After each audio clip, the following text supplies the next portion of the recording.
Para personas inquietas, Capital Radio. La mañana de la 10 con Tere Coello. Estamos en directo en sintonía regional de Capital Radio Canarias.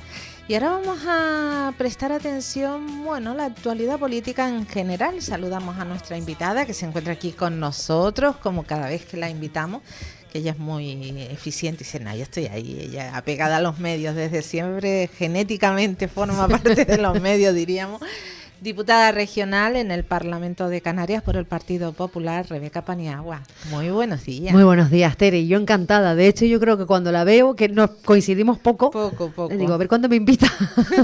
¿Verdad? Y tú sabes que tú dices, te invita, invitada hasta allá. Hay que decirlo, yo soy muy honesta. Casi le hago una faena, porque tenía hoy otro compromiso que no se podía cambiar y pero al final todo cuadrado. Tere, gracias. Todo tiene lo que está de ser, está. Cuando, como dice mi hijo, dice, cuando te tocas, ni aunque te quites, y cuando no, ni aunque te pongas. O sea, que, verdad. Que ahí está. Muy sabio. ¿Qué tal Bien. la Semana Santa, Rebeca? ¿Descansita? Mira, pachucha, para no te voy a engañar. He estado mala y una infección nada. Pues en casita. Poca Semana Santa. Casita, más santa que semana. Y lloviendo mucho y que eso se agradece. Sí. Frío, por lo menos en casa frío. Y poco, es que ha sido... Yo tenía ganas de que llegara el lunes y encontrarme bien y ya ponerse ahí activamente. Ahí estoy. Rebeca, 8 meses de la legislatura, 8 meses de actividad en el Parlamento. ¿Cómo lo dice? Pues tú vienes de los medios, de estar siguiendo la actualidad. ¿Se echa de menos el otro lado o...? Sí se echa, de vez en cuando sí que se echa de menos, porque uno lo lleva aquí, ¿no? Sí, en la vena, está claro. Pero estoy tan metida en la actividad política y es tan absorbente, porque prácticamente es todo el día, incluso cuando estás durmiendo, sueñas con ello, que a mí sí me ha pasado volando, Tere. O sea, estoy contenta, me gustaría que el trabajo, y eso es una autocrítica que también hago a la clase política, ¿no? Y al sistema en general, que fueran más rápidas las cosas, que existiera menos burocracia, que las decisiones se tomaran más pronto, pero para cambiarlo también se requiere tiempo. O sea. Claro, no, las leyes son las leyes, el sistema, los tiempos, en busca de esas garantías, ¿no? Que demuestren que todo es como debe ser, se pierden muchos derechos. Lo que debería pasar es que existieran las mismas garantías, pero acortando el plazo, y que se diera más agilidad a muchos trámites que son beneficiosos y que se eternizan en el tiempo y que requieren un informe y otro informe y otro informe de la otra administración y se pasan la pelota, que tiene que ser así, pero vamos, que habrá que buscar, no sé cuándo, pero habrá que buscar un mecanismo para que eso sea menos dilatado en el tiempo, o sea, eso hay que hacerlo. Actualidad política, y yo siempre lo digo, la política es todo, nada escapa a la política, nada escapa a decisiones políticas, pero da la sensación de que estamos viviendo por encima de nuestras posibilidades en cuanto a actualidad política se refiere. Si miramos al Parlamento de Canarias, Rebeca, ¿estás metida? Yo te tuteo porque es que no puedo poner el por tú, supuesto, el hombre, usted. por favor. Yo sé que los medios, el usted, pero a mí no me sale por la amistad, por el compañerismo y demás. Metidas en 5 órganos diferentes, 5 comisiones. La Diputación Permanente, Asuntos Europeos, Turismo y Empleo, se me va uno, Turismo y Empleo, Sanidad, bueno, de esas soy portavoz. Y Derechos Sociales. Y Derechos Sociales. Ajá, que tiene. Pues yendo por quizá la actualidad, no sé si va a llegar al Parlamento, o ya ha llegado, o piensa llegar, o que se ha hablado en asuntos europeos y acción exterior, de estas maniobras que se están haciendo tan cerca de Canarias por parte de Marruecos, maniobras militares. La comisión la tenemos la semana que viene, nos acabamos de enterar, para registrar una iniciativa se requiere tiempo, o sea, no puede, a no ser que sea de urgencia, no sé qué trámite habrá, pero vamos, que te requieren unas 2 semanas para poder tramitar una iniciativa, porque tiene que ir a mesa y ser aprobada por la mesa del Parlamento. Todavía no se ha hablado, pero se tendrá que hablar. Claro. Sobre todo porque ya lo ha dicho el Gobierno de Canarias, que va a pedir explicaciones al ministro Álvarez y sobre todo información. Lo que no puede ocurrir, Tere, como ha pasado en muchas otras ocasiones, es que el Gobierno de Canarias se entere por la prensa de lo que está pasando a muy pocos kilómetros de la costa de Fuerteventura. Es un país vecino. 150 kilómetros, sí. Creo, que Entonces, yo le decía hoy a otro diputado, digo, además que es de Vilaflor, digo, ¿a ti te gustaría saber lo que está pasando en San Miguel? Si te puede afectar de alguna manera, lógicamente sí, ¿verdad? ¿No te gustaría enterarte a posteriori?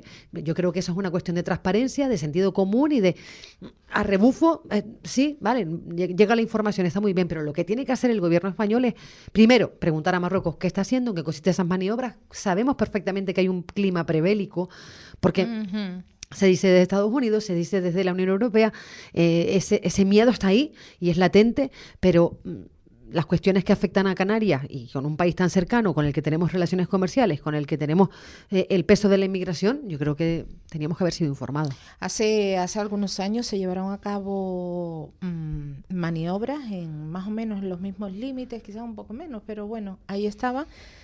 Y lo sufrió un santuario marino que se encuentra en esa zona.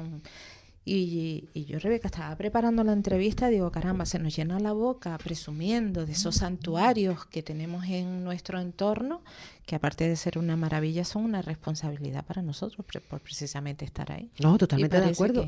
Y es curioso, porque yo no sé si en esa ocasión o en otra, fue un pescador el que recibió la alerta por parte de militares que estaban realizando esas obras. Sí, exacto, ni siquiera se enteraron. Sí, fue así. Y también afectará a la pesca, ¿no? Y al sector pesquero en esa zona.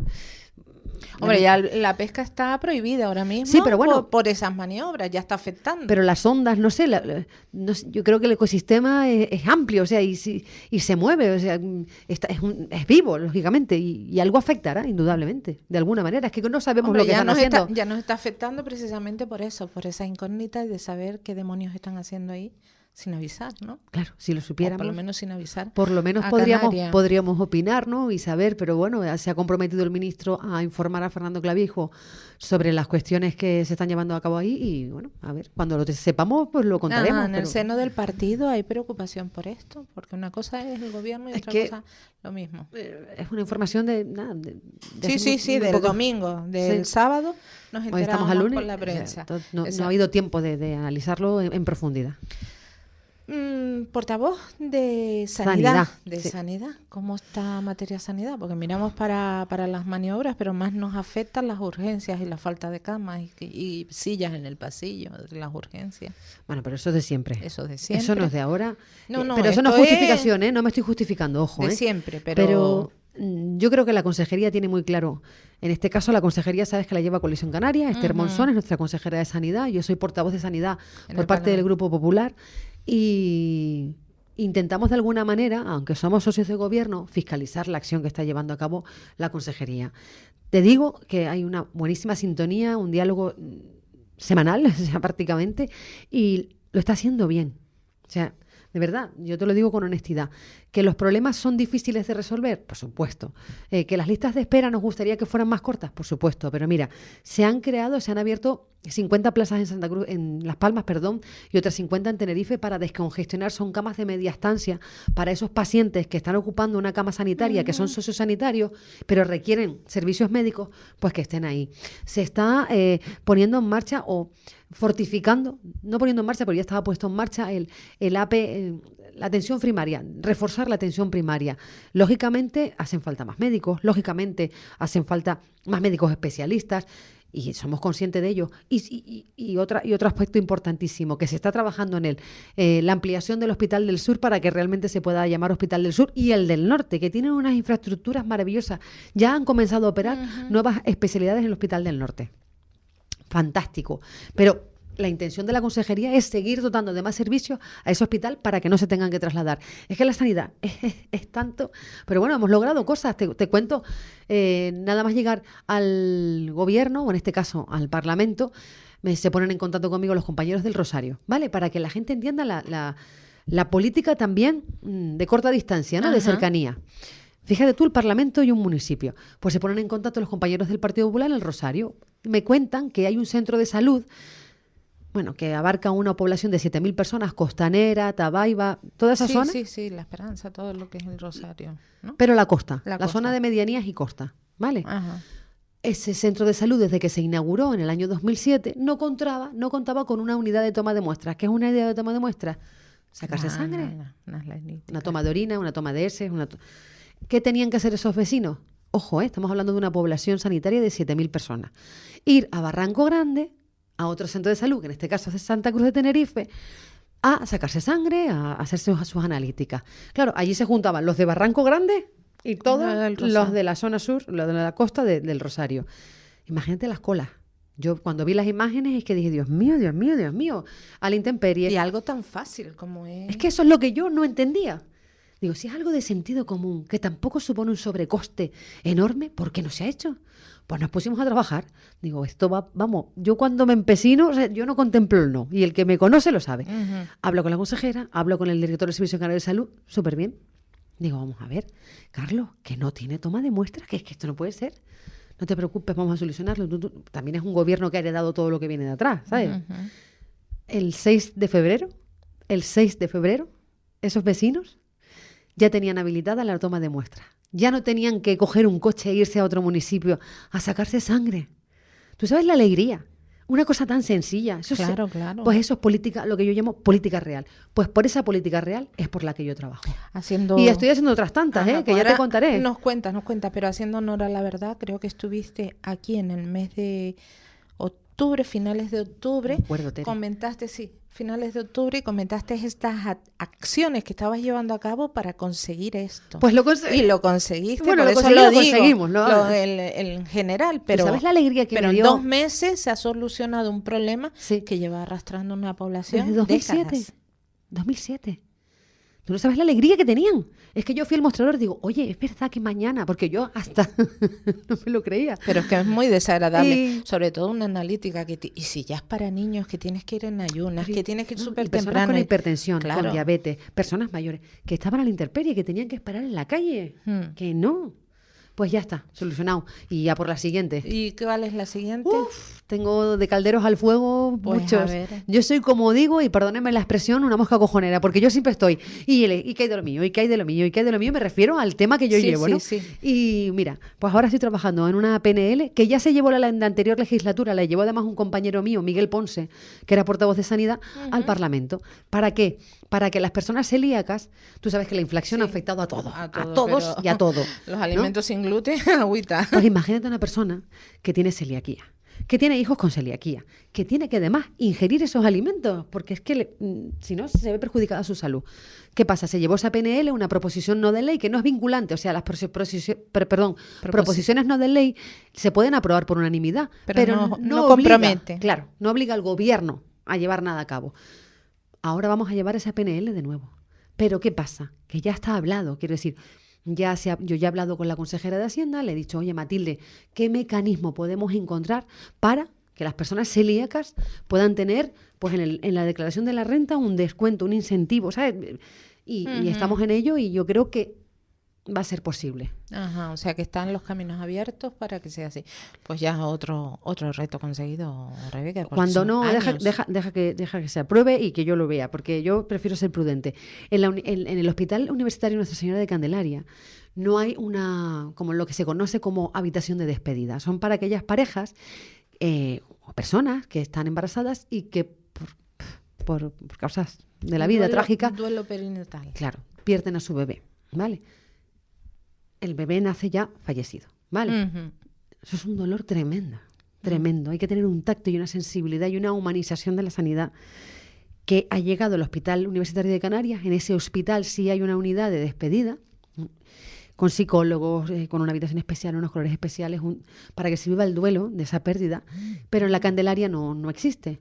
Bueno, pues mi empeño es que exista, que se abra esa unidad y se dote de recursos. Y en esas estoy trabajando también. Bueno, son pequeños pasos, pero muy importantes. Aquí hemos hablado de ese tema del duelo perinatal, de cómo cuesta superarlo, de ese primer momento de cuando pares y has parido un bebé fallecido o fallece en el momento. Eso Claro, es que en este caso son irrecuperable. bebés que ya han cumplido la gestación, que a lo mejor estamos hablando de bebés de 8 o 9 meses, o sea que eso es un dolor Sí, tremendo. sí, que lo Y en hacen. ese momento hay que acompañar, para eso también está la sanidad. Y ese es un empeño también de Esther Monzón. Ella es psicóloga y se nota mucho en sus acciones porque de lo que se trata es de humanizar la sanidad. Otro aspecto en el que estamos trabajando, seguro que has hablado de ello aquí en el programa, la receta deportiva. Que los fisioterapeutas no quieren tanto que se llame de receta deportiva. Hemos tocado los dos lados, el que está a favor y el que está en contra. Bueno, es un modelo de que la es- prescripción de deporte por parte de atención primaria, ¿no? Digamos, de Sí, facultativo. pues en esas estamos trabajando también, están creando mesas de trabajo. Se ha contado con fisioterapeutas que están dentro del Servicio Canario de Salud, pero de lo que se quejaba el Colegio de Farmacéuticos es de que no se les había llamado a ellos, ¿vale? Ya se les ha contactado, no se ha tomado ninguna decisión ni se ha establecido ningún protocolo todavía. Estamos empezando el trabajo. ¿Qué pasa? Que también la oposición ha utilizado esta arma para arrojarla contra el Partido Popular y Coalición Canaria, porque el consejero de Educación, sabes que es de nuestro partido. Pero, insisto, esto es un inicio de un trabajo. Yo me he reunido con el Colegio de Fisioterapeutas en varias ocasiones. Ellos quieren que se implanten el modelo sueco, que por lo visto funciona a las maravillas. Se establecen 4 niveles de acción, 4 protocolos que tendrá el médico. Los 2 primeros protocolos, pues no necesitarán consulta ni ayuda de un fisioterapeuta, ¿vale? Porque son personas que a lo mejor requieren simplemente ejercicio físico con un monitor en una escuela o en un centro deportivo, pero a partir del nivel 2, que son personas con patologías, pues yo qué sé, con cualquier tipo de traumatología Sí, un trauma o cualquier cosa, sí. un problema cardíaco que necesita Una rehabilitación que Sí. necesita. Por ejemplo, que ese proceso de rehabilitación se elabore o no en un centro de fisioterapeuta, sino sea en un centro deportivo con unos monitores, va a estar asesorado en todo momento por un fisioterapeuta. El control lo va a llevar el fisioterapeuta, que es el profesional, digamos, más preparado. Y eso se va a hacer así, o sea que tampoco hay que alertar. No, yo he entrevistado a un traumatólogo y se quejaba porque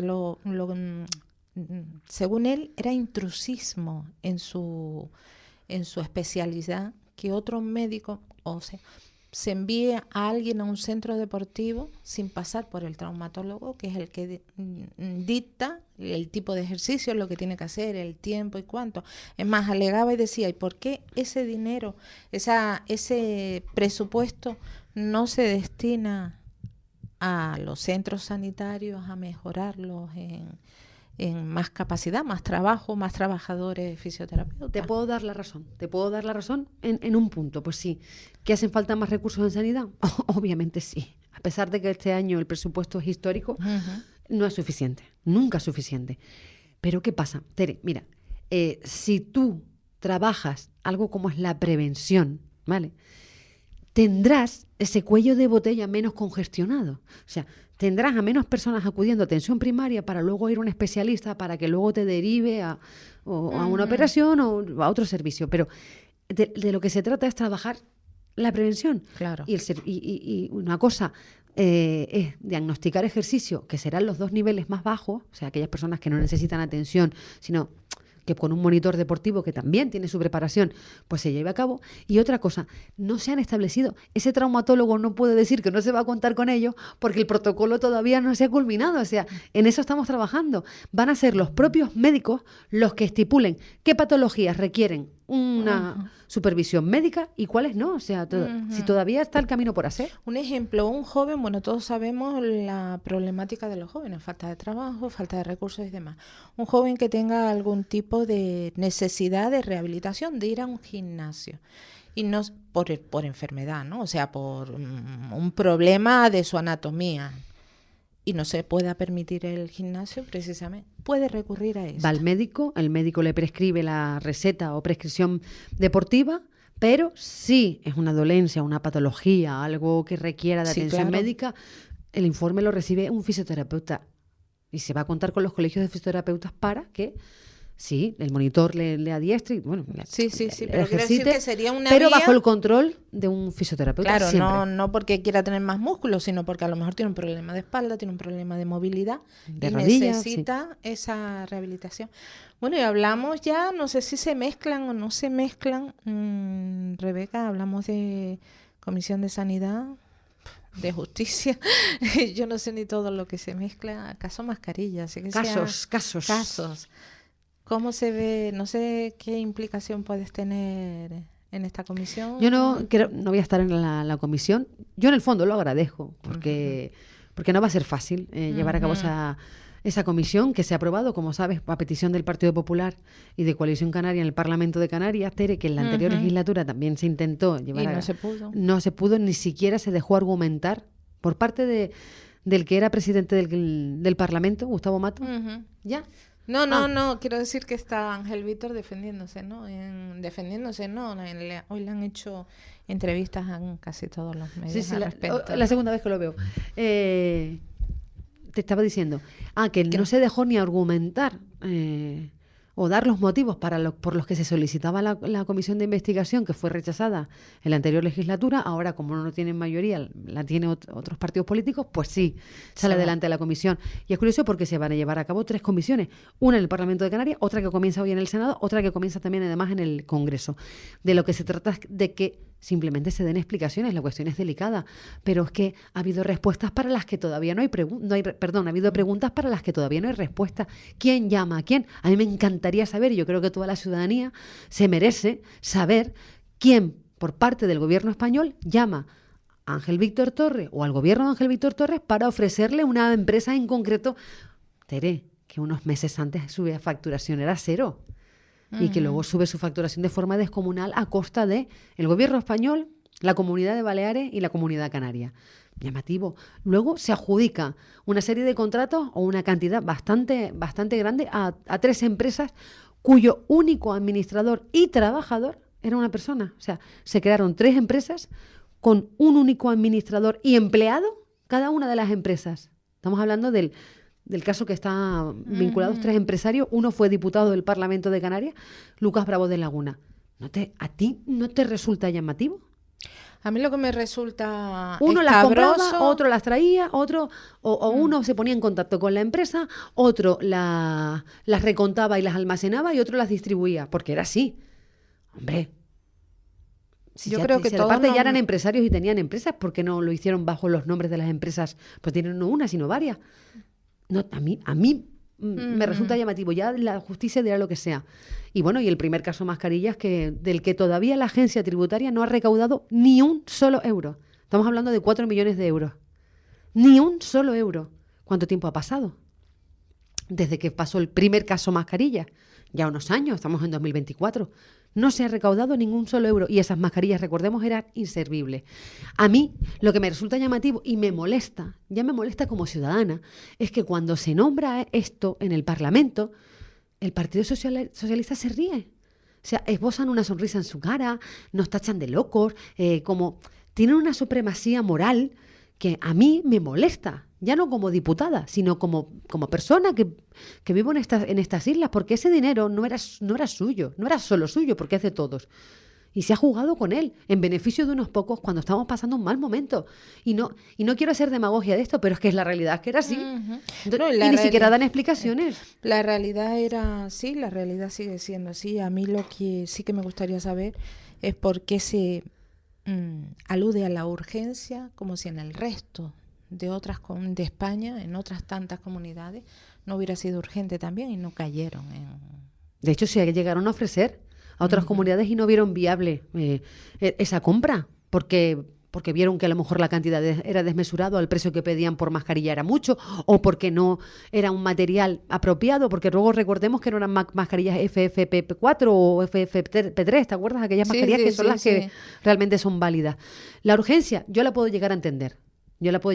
Porque había una escasez de suministros. De hecho, llegamos a pagar 10 euros. Sí, pero había urgencia en todas partes. Sí, bueno, aquí se entendió de otra manera y tendrán que dar explicaciones. Y yo lo que quiero es que, ya no solo como política, como persona y como periodista, quiero saber qué pasó. Transparencia absoluta. Si alguien no tiene nada que ocultar, como dice el propio Ángel Víctor Torres, que sigue aquí en pantalla, que responda a las preguntas, que no eche balones fuera, que no mire para otro lado.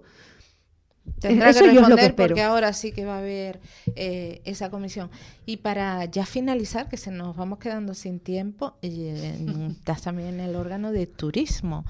Rebeca, para este próximo 20 de abril se lleva a cabo una manifestación que presume ser multitudinaria en toda Canarias. Eso se ha anunciado. Canarias tiene un límite bajo esa premisa. ¿Cómo lo ves? Ahora te pregunto tanto como periodista como diputada. Antes que decías como periodista, quiero saber qué pasó. ¿Sabes por qué hemos llegado al límite? En mi opinión, no porque se hayan creado más camas hoteleras o de apartahoteles. ¿Cuánto ha crecido en hoteles o en apartahoteles Canarias en los últimos años?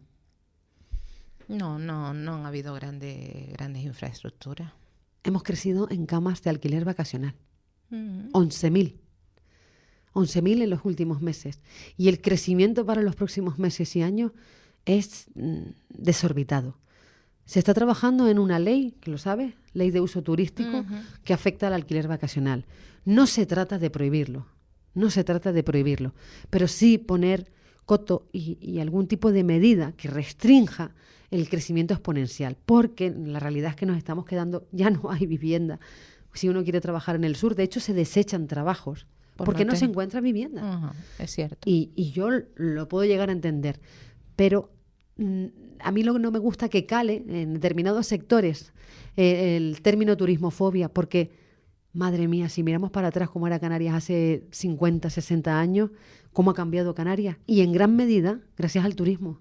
Yo creo que, pregunto, ¿es contra el turismo este rechazo, digamos, de una parte de la sociedad, o rechazo al modelo? Porque nadie es bobo, todos sabemos que vivimos, o por lo menos muchos trabajos, muchos ingresos vienen del sector turístico. Pero, Rebeca, que veíamos como este fin de semana eran desalojados unos turistas en Anaga.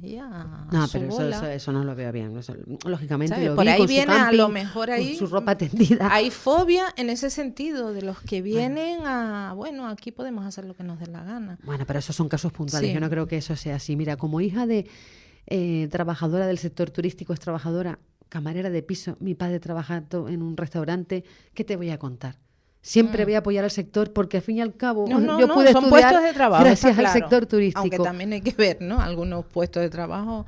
Sí, lo que hay que hacer es eso, incrementar las inspecciones, que se pague lo que se tiene que pagar, que se paguen sus horas extras, que se cumplan los convenios. Y si hay que mejorar los convenios, que se siente la mesa de negociación con los sindicatos, con los trabajadores, con el gobierno, para mejorar la situación. Por supuesto que sí. Yo siempre estaré a favor del sector turístico y de los trabajadores del sector turístico porque soy hija de trabajadores del sector turístico. Pues nos quedamos con esto último, que se mejore el modelo. Lo que decía. Llevamos tantos años, pero hay que hacerlo igual que en sanidad. No, en sanidad tú no sabes quién está ahí. Pues hay que hacer lo mismo. Rebeca Paniagua, diputada regional en el Parlamento de Canarias por el Partido Popular. Mil gracias por estar aquí. Gracias a ti, gracias por invitarme y hasta la próxima, Tere. Que será pronto. Gracias. Bueno, en este punto hacemos la desconexión regional. Gracias a todas las personas que nos han acompañado a través de Capital Radio Canarias. Escuchamos un poquito de publi, información nacional y continuamos. La mañana de la 10 con Tere Coello. Capital Radio.